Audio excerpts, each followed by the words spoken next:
Hi there, this is Jonathan Ginsberg. I'd like to talk to you today about how to win a case involving a closed head injury. And typically what I'm looking at is a situation where somebody has fallen, landed on his or her head, or has had some sort of an accident, sometimes at work, where something, a large metal heavy object hit them on the head, knocked them down, typically concussion, lost consciousness, and so forth. And of course, many times in closed head injury cases, the injury is not apparent. In other words, recovery may take place physically, so you don't look disabled, but in fact, you've got some significant issues with personality change. It could be vision issues, it could be concentration, could be headaches, cognitive loss, that type of thing.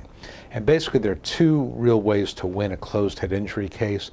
One is to meet what is called a listing, and the listings are where Social Security has identified specific medical problems that are on their face disabling. And I've given you a link here to the listing for closed head injuries. It's listing number 11. And a lot of times, again, this will also involve seizures, that sort of thing. So that's really what the medical side of it would be, where there's a very clear medical problem, seizures, epilepsy type of symptoms, disorientation, memory loss that are measurable.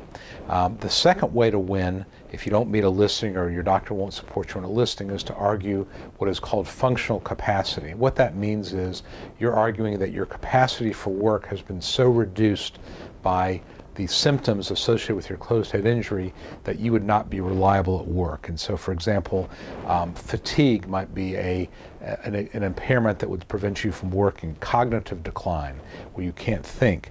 Personality change, maybe anger management issues, things like that. Seizure activity that maybe are not at listing level but still happen periodically, are not controlled by medication.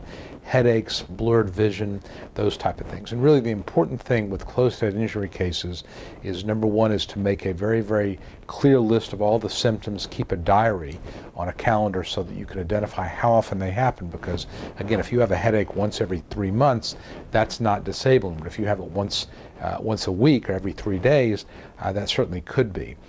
Secondly, it's really important to have support from a treating doctor or therapist who will say, yes, you've been reporting these symptoms, they seem to be very debilitating, and it would go on record in filling out a functional capacity form for you. So the functional capacity argument is usually what happens in hearings. That's usually what I use in hearings. But again, you've got to have very definitive symptoms. You've got to have a doctor or a therapist who's willing to go on record to say, yes, despite medications, despite being compliant with all treatment recommendations, you're still having these symptoms, and they're significant enough to interfere with your ability to perform even simple, unskilled, entry-level type of work. So that's how I approach closed head injuries, very serious injuries many times.